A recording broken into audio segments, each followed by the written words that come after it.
How many times can I say I adore her in one video? Time will tell. It's fine, who cares?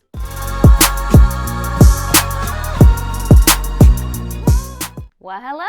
Welcome back to my channel. Just Shauna here to talk about some friggin' book characters. Today I figured I would just gush about some of my favorite female characters in various books. My top 10 faves from what I feel currently, I guess. And most of these are not going to be in any particular order, but number one, I feel like this is number one. Yeah, I'm pretty sure the one I'm thinking of for number is like, I don't think anyone beats her out. Do they? Nah, I love her. So I will wait to do number one, but the rest of these are just kind of in random order. Shazi from the Wrath and the Dawn duology by Renee Ahdieh. This is a young adult fantasy series or duology series that is inspired by, based on 1001 Nights or Arabian Night. And I completely understand when people do not love this, the romance in it. I mean, it's very angsty, teens, young people being young and in love, and oh my god. And it is a bit insta-lovey, but I just loved it. I loved it. And Shazi is just, she's such a little spitfire, and she doesn't want to take any shit from anybody. Kind of stupidly sometimes, where you're a little like, girl, stop. But I just love her. I just love her fire, and I love her determination, her conviction, and yeah, I just adore her. I reread this year, right? Or last year, and it held up for me. I still enjoyed it. Maybe not as much on the second go around, but I still really enjoyed it. Next is Bhumika from the Burning Kingdoms series, which is going to be a trilogy. We're following 3 women in this book series, and this first book on the cover is Priya. The second book has Malini on the cover, so I assume Bhumika is going to be on the third book's cover. She should be. I don't know why she wouldn't be. And I'm very excited for that because I love her. I just really like her because of her resilience and her intelligence and her kind of, she feels very responsible for her people. She is married to like a governor of an area that has been colonized, and she is from that place. Like, she's native to this place. And her husband is not, but she marries him and is kind of doing her duty to try to fight from within. And that is kind of always her motive, is what can I do from the inside to like work within this system while also fighting against it. I just think she's a very interesting character, and I'm very, very nervous but excited for book 3 and what's going to go on with her, like where she left off in book 2. I'm nervous. I'm very nervous. I had to stand up for a minute, so I feel like I'm off kilter now or different from where I was before. It's fine. Who cares? Next, I have 2 characters from the same series, and I don't know which one I would say I like more than the other. Probably Suri, but also Persephone. Persephone and Suri, both from the Legends of the First Empire series. I love Persephone because she is very intelligent and very pragmatic, and is once again looking out for her people and just always trying to do what she feels is the best thing that is going to help her people the most. She is quite selfless, and just is not really all that concerned with her needs and her desires, I guess. She is gonna do what she thinks she needs to do to help her people survive and thrive as much as possible. And Suri is just Suri. Suri is so sweet and so naive in so many ways, but so incredibly wise in so many ways, and just a delightful person, and just must be protected at all costs. Also, though, well, I don't want to give any spoilers. Yeah, she's just a delight, and I love her, and she's also very powerful in her own ways, in certain ways, and I just love her. I just love her. Again, two characters from the same book, my all-time favorite book, City of Girls by Elizabeth Gilbert. The main character that we are listening to, she is telling her life story, essentially, is Vivian Morris, and I do really love her. I mean, the first half of the book takes place over like a year when she is very young and stupid and just an idiot. She says it in the first line of the book. When I was 19 years old and an idiot, my parents sent me to New York City. And she really, truly was just dumb, just so dumb. And so naive and so fucking ignorant and privileged and just messy. But she knows all of this now as an elderly lady. And she's just so funny. She's so funny. I mean, Elizabeth Gilbert is funny, but she wrote Vivian Morris. She's hilarious. I mean, I just opened to this page, and just the simplest thing. "I'm Olive Thompson," announced the woman, in a voice that indicated she was accustomed to making announcements. I love it. So I love her, and I love her character development and who she becomes after some things go down in her life, and she grows as a person and as a woman. And I just love her unabashed, just, I am who I am, and I'm fine with that, and I don't care. No one's gonna make me feel bad about who I am and what I like to do with my life. She's very independent, very free, and I love her. And I love everything about that whole message. And then the other character that every time I read this, I love this character more and more, and that is Aunt Peg, Vivian's aunt. Oh my God, she's so fucking hilarious all the time. She is a fucking hoot. Like, you want to talk about a character that is a hoot and a half? Aunt Peg is a hoot and a half. I adore her. She is just so... She's also very, like, I am who I am, deal with it.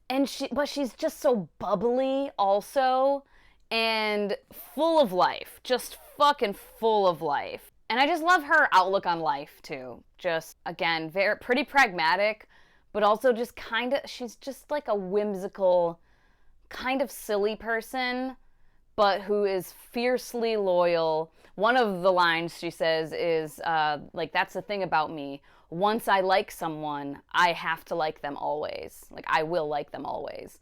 Like, once you are in her circle of people she admires and trusts, like, you can kind of do no wrong in her eyes. She is just fiercely loyal and just loves openly and just doesn't make a big fuss about most things. She's just kind of like, well, that shit happens. What are you gonna do? I don't fucking know.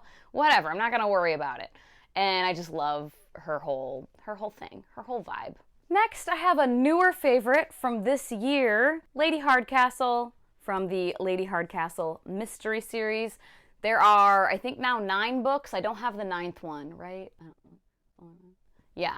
The 9th one just came out or is about to come out. I don't have it yet, but I've only read the first 2. I just love her, though.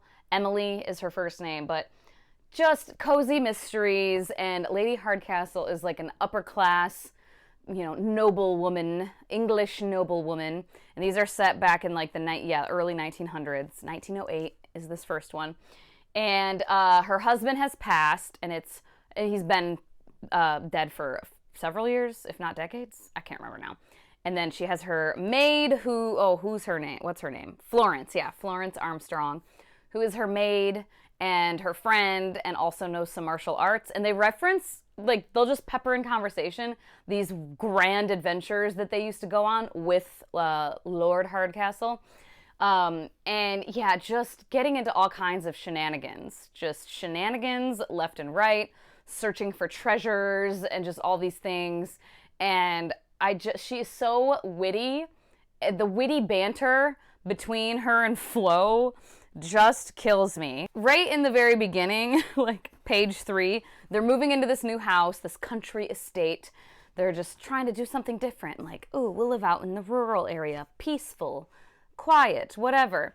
And Flo and Lady Hardcastle are talking about where to put everything. And Flo is like, oh, we can have a cup of tea before we settle ourselves.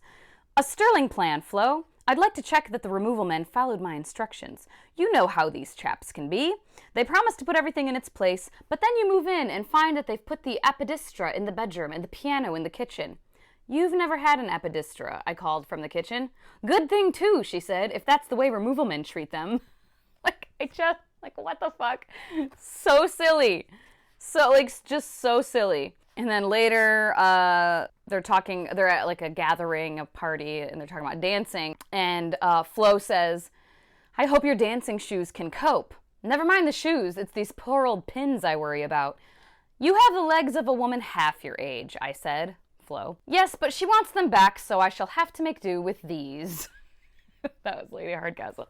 Just fucking hilarious. I love her. And yeah, she's just very intelligent, and I just love her. Like, she's such a busybody. You know, all these, like, murders that keep happening, and she's like, let me find out what's going on. And I adore her. How many times can I say I adore her in one video? Time will tell.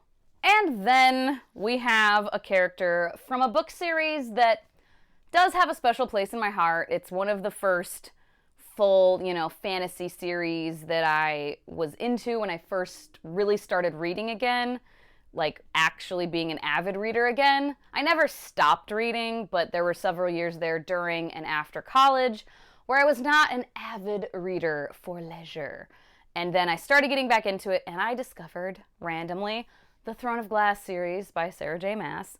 And I have reread it, and there's many elements to the books and the series as a whole that I don't love at all.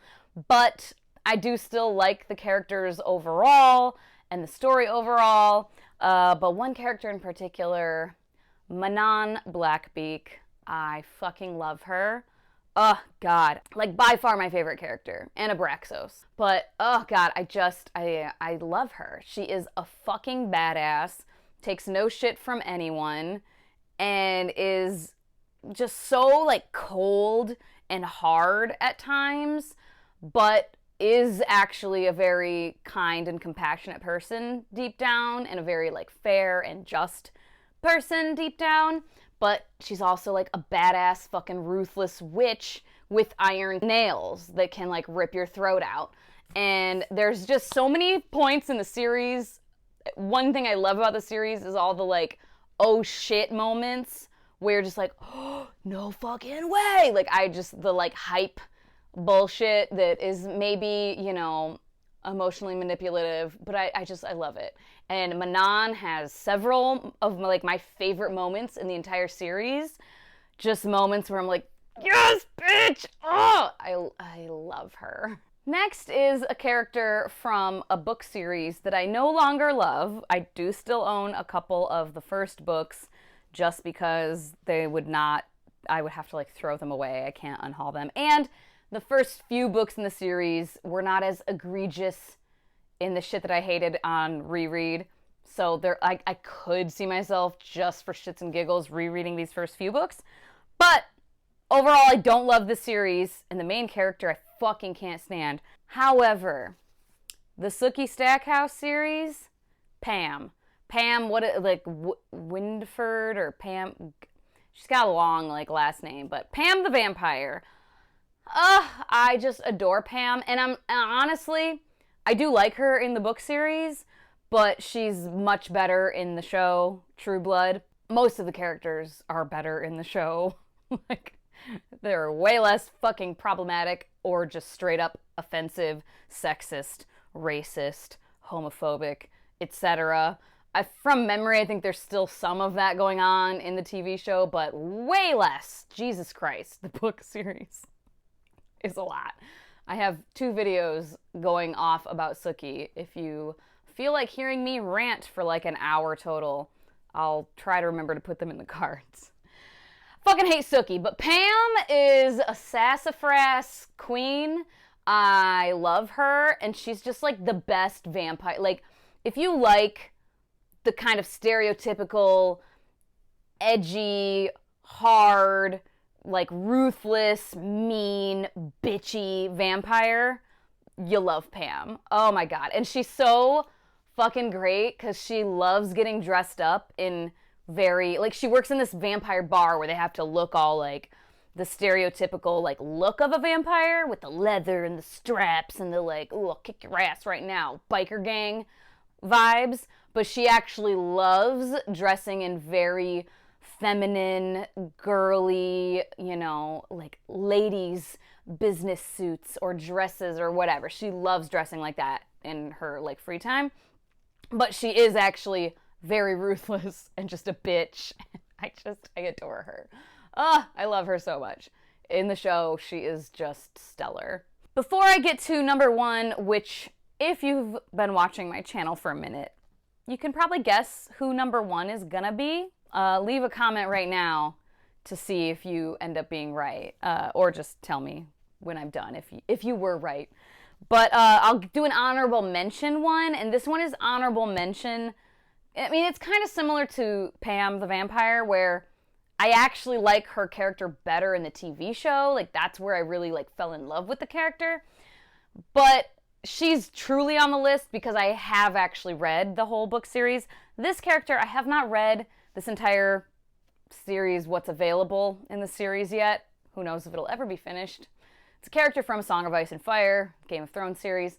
But I've only actually read the first 3 books, and I need to reread those because I listened to them on audio the first time, and I don't remember much other than what was exactly from the show, because I've seen the show so many times, and one of my favorite characters in general, hated her in the first couple seasons, but loved her afterward. But yeah, the Game of Thrones series, I should have held the book up when I said that. Sansa Stark. I love Sansa, okay? And I know some people online have very heated debates about whether Sansa sucks or is great. I think she's great. If you think she sucks, that's great. You know, continue thinking that. I love her. And there are several like tribute videos that people have made that just bring me to tears every goddamn time I watch them of Sansa. The girl went through so much. And through it all, I mean, in the beginning, she was so fucking annoying. She was a stupid little girl. She was a dumb, naive little girl that just was like, I want to have babies. Blah. Like, just an idiot. Like, you liked Joffrey. You're dumb as a box of hair. I'm so sorry. But she didn't care. She was just a young teenage girl in love with the idea of love and with being a grand princess and, oh my God, and eventually a queen. Like, she just loved all of that. And, like, honestly, can relate. I was that kind of a dumbass preteen and teenage girl, just in love with love, just so head in the clouds. Every boy was like, I'm gonna marry him. Girl. Oh, God. So it's like I sympathize, even though it was very frustrating watching her, like, especially in that whole first season. You're just like, shut up. And then it was frustrating when, like, she had opportunities to leave, but then she didn't. And you're like, God damn it, girl. But all that to say, through it all, she had little moments. Like, little moments where she'd say something, you're like, oh, shit. Okay, all right. She's kind of talking back. Might be a dumb idea, but I still like that. Like, she was holding on to her spirit, you know? She was hanging on, like she said, when Miranda was about to kill her, and she's like, if I'm gonna die, let it be now while there's still some of me left. And I love her. I love her. And then where she went, and oh my God. I adore her. I do. I know I've said that a million times, but Sansa, that was the only thing I liked about the finale, was that Sansa was queen in the North. I was like, that I can get behind. All this other shit, what the fuck? So anyway, honorable mention. I would put her on the list. I just haven't actually read the entirety of the book series to like really have an opinion on that, because she could be different in the books. I don't know. But number one, just my forever go-to when I think of like favorite characters in general, but especially favorite female characters, is Alexia Tarabotti from the Parasol Protectorate series. This is the book 1 Soulless that got the illustrated edition. It's so, look how pretty. Oh my God, I love it. And yeah, I went right past, every so often there's little illustrations. But yeah, she's so fucking funny. And she has that same thing that like I've realized, the kind of like upper class or noble woman who, especially like if they're British, who just has this very like dry, clever wit and like witty banter where they're just saying little quips all the time. You're just like, who the fuck? I want to talk like that. I want to think to talk like that. It's so great. And she's so great. And she is soulless. This is a paranormal, historical, fantasy, whatever, romance. And she is soulless. She is like preternatural. If she touches, say, a vampire, their vampire stuff goes away while she is touching them. And for some, like even if she's in the vicinity. So yeah, she like takes away paranormal creatures, paranormalness, paranormality. I don't know, whatever. They're not paranormal anymore. And it also makes her, because she is soulless, like she was born without a soul is the whole thing. She is just wildly pragmatic and does not have the same kinds of like emotional reactions to things that other people have. And I see a lot of myself in her a lot of the time, not with everything, but with certain things and how she views certain things. But yeah, she's a delight. Every time I read the series, she is just a delight, a pure delight for me to read. Like the first page, I just love the writing style too, the authorial voice, but Miss Alexia Tarabotti was not enjoying her evening. Private balls were never more than middling amusements for spinsters, and Miss Tarabotti was not the kind of spinster who could garner even that much pleasure from the event. To put the pudding in the puff, she had retreated to the library, her favorite sanctuary in any house, only to happen upon an unexpected vampire. She glared at the vampire. For his part, the vampire seemed to feel that their encounter had improved his ball experience immeasurably, for there she sat, without escort, in a low-necked ball gown. In this particular case, what he did not know could hurt him, for Miss Alexia had been born without a soul, which, as any decent vampire of good blooding knew, made her a lady to avoid most assiduously. But then the vampire comes over, and yeah, he touches her, and his fangs go away, and she's just like, yeah, that's what's gonna happen. And then it says he jumped away from her, realizing like, what the hell, I don't have my fangs. Says, the vampire recovered his equanimity quickly enough. He reared away from Alexia, knocking over a nearby tea trolley. Physical contact broken, his fangs reappeared. Clearly not the sharpest of prongs, he then darted forward from the neck like a serpent, diving in for another chomp. I say, said Alexia to the vampire, we have not even been introduced. And he's like, she hurts him, and he's like rolling around making a bunch of noise. And she says, desist that horrible noise immediately, she instructed the creature. Like, she's just so like forthright and so to the point and no fluffing about with anything. And she's just forever, like I said. When I think of favorite characters, my brain goes right to her. And there we have it. Top 10 favorite female characters plus an honorable mention. Let me know what some of your favorite female characters are, or just favorite characters in general. And if you also enjoy any of the ones I mentioned, or if you haven't read some of these books, but maybe now some of them sound intriguing because of the ladies mentioned, also let me know that. Like, comment, and subscribe if you feel so inclined and have not already. Leave an emoji if you just want to say hi. As always, thank you so much for your time. Hope you all have a wonderful day, and I will talk to you later. Bye-bye.